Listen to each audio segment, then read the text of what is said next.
Well, yesterday the news broke that the federal government has lifted the suspension of the operational license of Dana Air, and so many reactions are traded. You saw some headlines, some describing it as outrage trails that decision.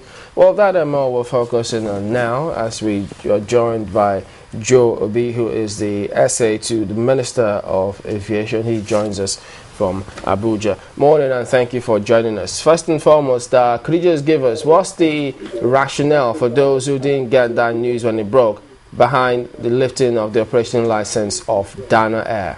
Good morning, and thank you for having us. First of all, I would like to start by saying that our hearts continue to go out to the families of the victims of the Dana air crash of June 3rd. We send our condolences, we share their pain and their grief. When the crash happened, it was entirely unexpected. Before it happened, I mean, you remember that from 2005, 2006, where we had a large air crash. From that period up to this moment, we're beginning to build and consolidate a formidable safety record in Nigerian aviation industry. And then suddenly the crash happened. It was entirely unexpected. It was a tragedy that no one thought could happen. So we still feel the pain of those families who lost their loved ones. Now, the practice, even internationally, is not to shut down airlines when one aircraft in their fleet is involved in an air crash. But you know, we don't operate in a very robust environment like what obtains in the outside world. I mean, in the more developed countries where their safety records are quite high. So when this happened, we were rattled. We just needed to sit back a little bit and do a reality check to see whether what we've been doing, I mean, there were some loopholes in the system, because like I said, we're already building up a very, very formidable safety records in the country from 2006 when we had those last unfortunate crashes. So, I mean, we just needed to sit back again and say what went wrong. So, I want to make it very clear that the suspension of the operating license of Dana Airline was never punitive, was never intended to punish the airline. It was just an opportunity to, I mean, it was supposed to give us an opportunity to sit back again and look at what, I mean, may have gone wrong. Well, anyway, by now, people should be asking or a little bit worried about your findings. What did you find to have warranted this reinstatement of the license of Dana Air? Well, like I stated earlier, the standard norm is not to ground airlines when the crash happens.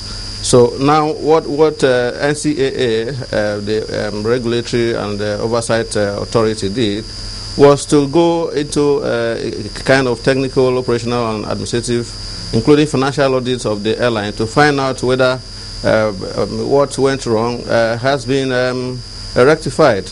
Now, as you all are aware, the investigation into the air crash is still ongoing by the Accident Investigation Bureau, the AIB.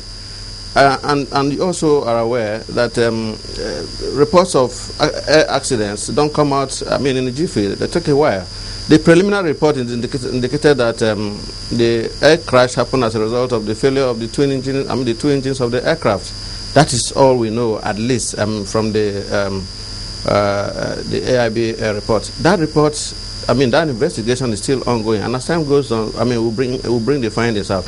But in the meantime, we are satisfied with the technical audit that the airline, I mean, has, I mean, is airworthy and is ready to, I mean, to go to the air again. In your statements, which you released yesterday, you say this follows government satisfaction with the airworthiness of the airline after a rigorous technical, operational, and financial audit of the airline. Well, this now you say that standard practice is that when such accidents occur, it's not the procedure to ground the airline. but there is nowhere in your statement where you either admitted that the government made a mistake by suspending their license temporarily, and now you. So how do we reconcile all of those?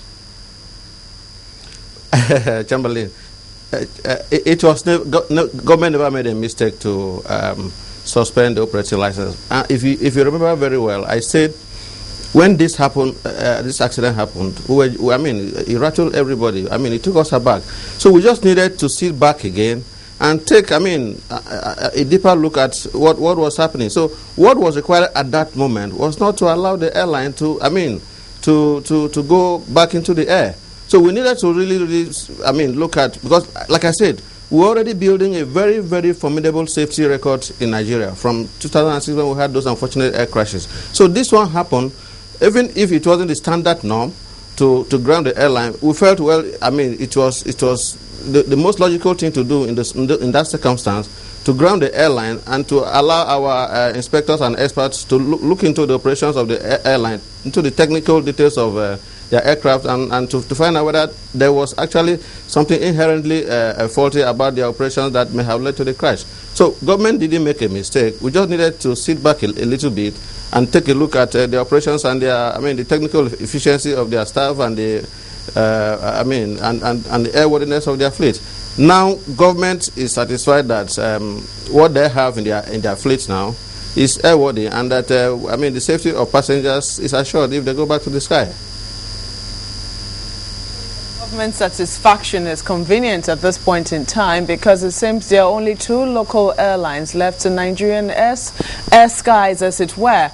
Do you think that is correct? Is that true? Were you under any pressure of sorts to bring back Dana only and simply because there were only 2 airlines left in the airspace?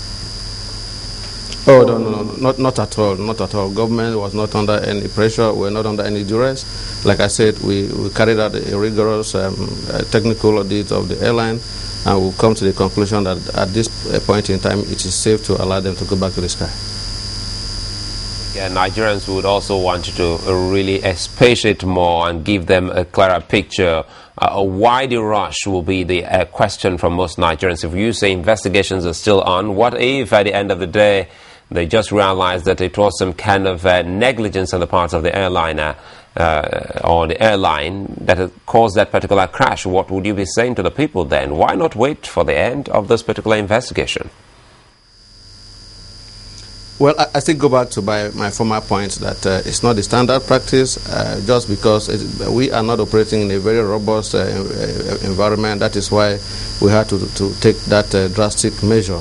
Now, like I said earlier also, investigations of accidents, some take a year, some take 2 years, some 3 years, some 4 years. So, and you recognize that Dana Air, even before the air crash, although we had some people saying all kinds of stories, but professionally, up to the time of the crash, there was nothing that our investigators and our regulatory body, the NCAA, had found to be very, very defective in their operations.